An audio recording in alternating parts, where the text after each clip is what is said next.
15 দাগের অঙ্কটা কি বলছে, একটি লম্ব বৃত্তাকার চোঙের উচ্চতা উহার ব্যাসার্ধের দ্বিগুণ। যদি উচ্চতা 6 গুণ হতো তবে চোঙটির আয়তন 539 ঘন ডেসিমি বেশি হতো। তাহলে চোঙটির উচ্চতা হিসাব করে লিখি। তাহলে স্পষ্টতই এখানে আমি ধরে নেব চোঙটির ব্যাসার্ধ আর, চোঙটির উচ্চতা এইচ। আচ্ছা, উচ্চতা কি বলা আছে, মানে চোঙটার ক্ষেত্রে উচ্চতা তার ব্যাসার্ধের দ্বিগুণ, এটাই বলা আছে জেনুইনলি। তো চোঙের ব্যাসার্ধ আর ডেসিমি হলে চোঙের উচ্চতা হচ্ছে 2r ডেসিমি একদম। তাহলে এই অবস্থাতে চোঙটির আয়তন কত হবে, পাই আর স্কোয়ার এইচ, আয়তনের সূত্র। তাহলে পাই আর স্কোয়ার এইচের জায়গায় 2r, অর্থাৎ 2 পাই আর কিউব ঘন ডেসিমিটার। এখন বলছে যদি উচ্চতা যদি 6 গুণ হতো, 6 গুণ অফ কার, আগে কার ছিল, ব্যাসার্ধের দ্বিগুণ। তাহলে এখানেও উচ্চতা এখানে লেখা নেই, কিন্তু এটা বলতে চেয়েছে এটা যে ব্যাসার্ধের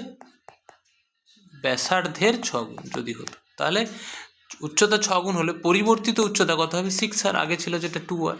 ওকে, তাহলে পরিবর্তিত আয়তন বা বর্তমান এই কন্ডিশনে আয়তন কত, যখন রেডিয়াস আর উচ্চতা 6r তখন পাই আর স্কোয়ার এইচের জায়গায় 6r, তাহলে অর্থ হচ্ছে কত, 6 পাই আর কিউব। তাহলে আগে কত ছিল, 2r দ্বিগুণ হলে 2 পাই আর কিউব, আর 6 গুণ হলে 6 পাই আর কিউব। ক্লিয়ার? তাহলে বলেছে এই যে দেখো, আগে এখন যে আয়তনটা হলো 6 পাই আর কিউব, আর আগে কত ছিল 2 পাই আর কিউব, এদের গ্যাপটাই হচ্ছে 539। তাহলে 4 পাই আর কিউব সমান 539। ক্লিয়ার? তাহলে এখান থেকে আমি করতে পারি আর কিউব সমান 539/4 পাই, তাই তো? বা আর কিউব সমান 539/4 পাই, মানে 4 × 22 7। দেখো এটা 11 দিয়ে কেটে যাবে, 11 2 22, আর এটা 49। তাহলে আর কিউব সমান কি পাচ্ছি, 49 × 7/8। এখান থেকে আর কিউব সমান কি লিখতে পারি, দেখো 7 × 7 × 7, আর নিচে 2 × 2 × 2, অর্থাৎ আর কিউব সমান 7/2 এর হোল কিউব, অর্থাৎ আর সমান পাচ্ছি 7/2, অর্থাৎ 3.5 ডেসিমি। ক্লিয়ার? তাহলে আর যদি 3.5 ডেসিমিটার হয়, চোঙের উচ্চতা কত হবে, উচ্চতা কিন্তু শুরুতে কত ছিল, 2rই ছিল। তাহলে 2r অর্থাৎ 2 × 3.5 অর্থাৎ 7 ডেসিমিটার হবে চোঙটির উচ্চতা। ক্লিয়ার হলো? চলে আসি এবারে কোশ্চেন নম্বর 16। ফায়ার ব্রিগেডের কোনো একটি দল একটি জল ভর্তি লম্ব বৃত্তাকার ট্যাঙ্কারের জল 2 সেমি দীর্ঘ ব্যাসের 3টি হোস পাইপ দিয়ে, মানে 3টি একই ব্যাসের একই উচ্চতার আইডেন্টিক্যাল আর কি হোস পাইপ দিয়ে মিনিটে 420 মিটার বেগে 40 মিনিটে আগুন নেভালো।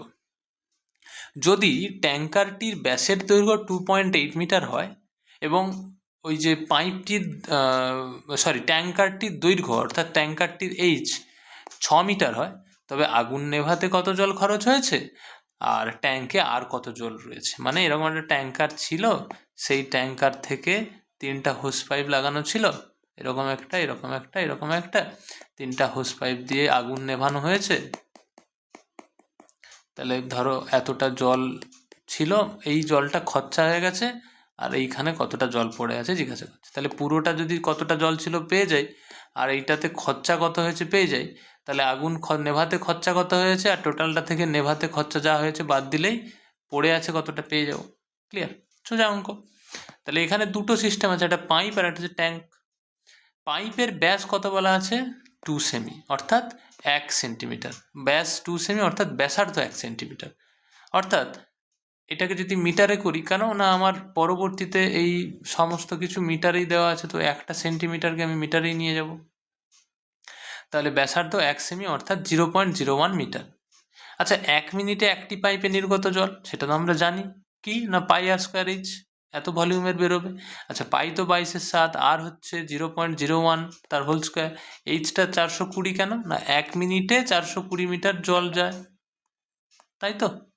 1 মিনিটে যেই জলটা যাচ্ছে সেই জলটার লেন্থ কত, 420 মিটার, মানে যেই জায়গায় ও হোল্ড করছে জলটা সেটা 420 মিটার, অর্থাৎ 420 এইচের জায়গায় থাকবে।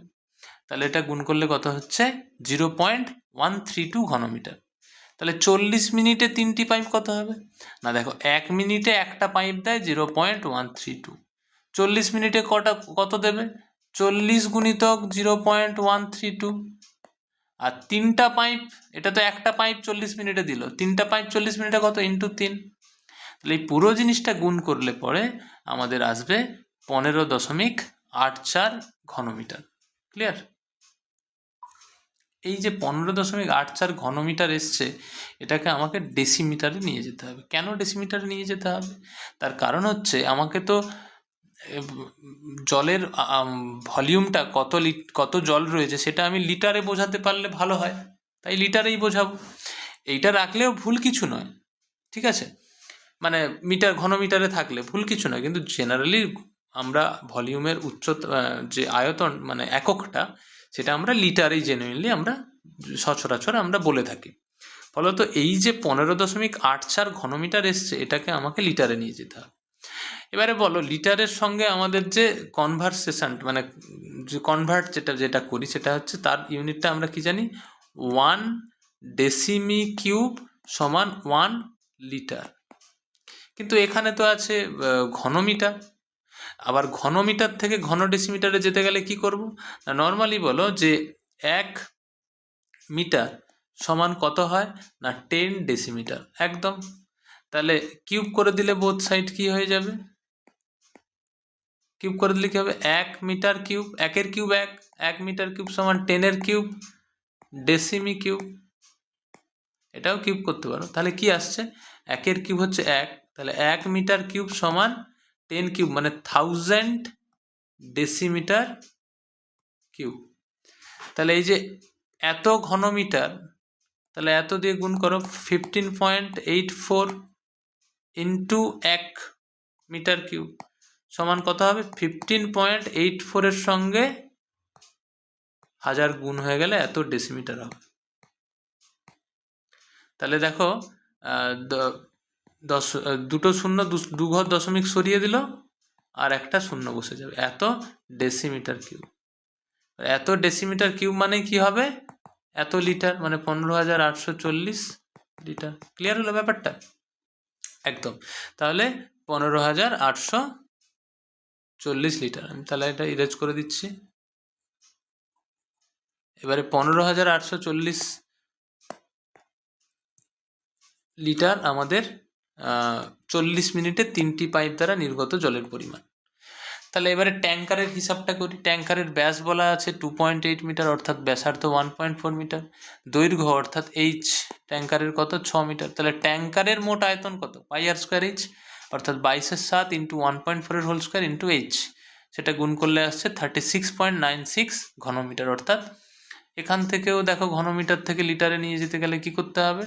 ওই 1000 দিয়ে গুণ করতে হবে।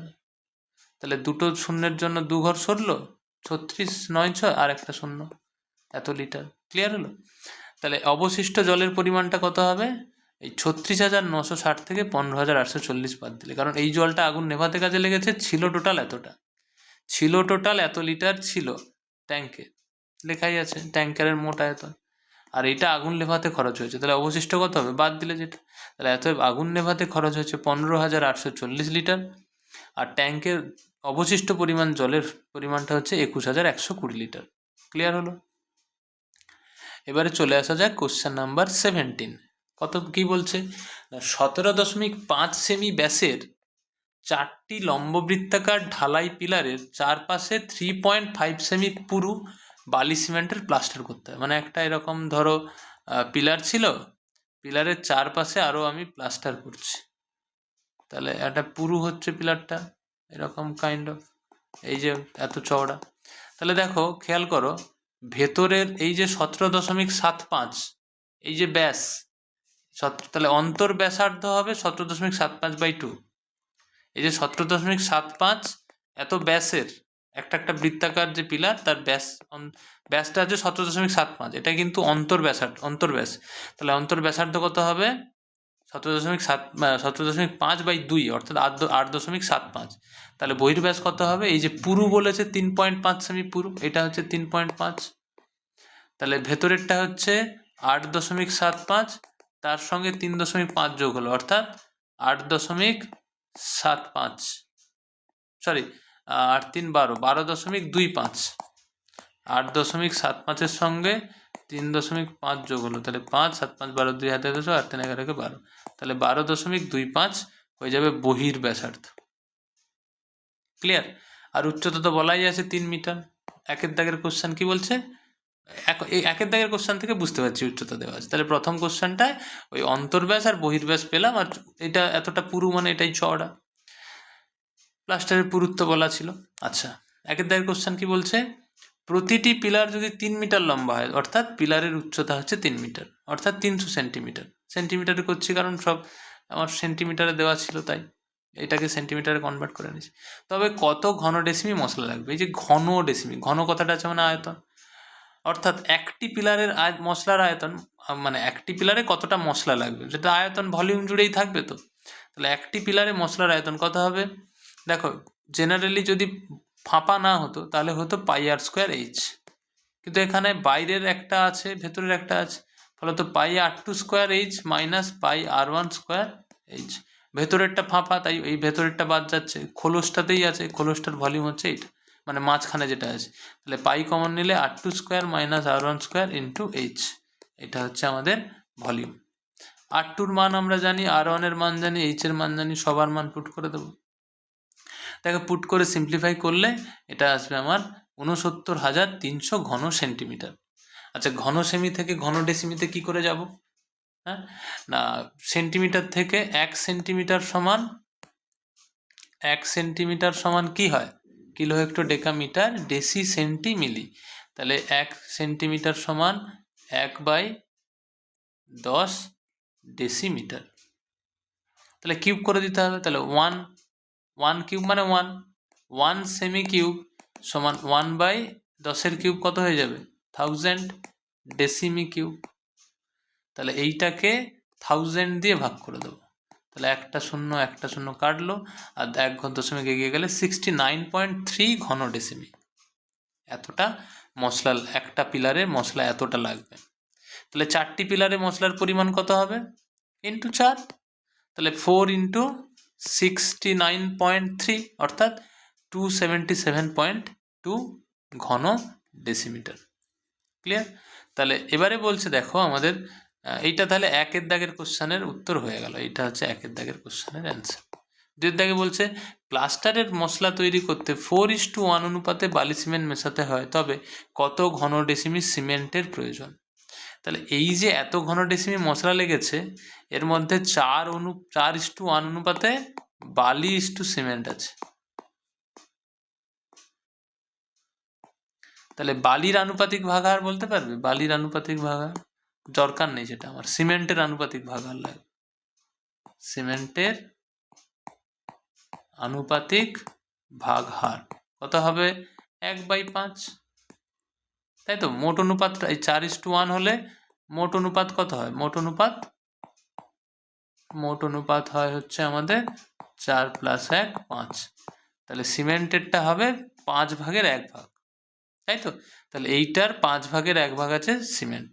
তাহলে 277.2 গুণিতক 1/5, এটাকে গুণ করলে আমাদের কত ঘন ডেসিমি মশলা আছে সিমেন্ট মশলার মধ্যে সেটা পেয়ে যাবো। সেটা হচ্ছে 54.44, মানে দশমিকের পর বলতে নেই, একটা একটা করে প্রনাউন্স করতে হয়, তাই 55.44 ঘন ডেসিমি আমার প্রয়োজনীয় সিমেন্টের প্রয়োজন।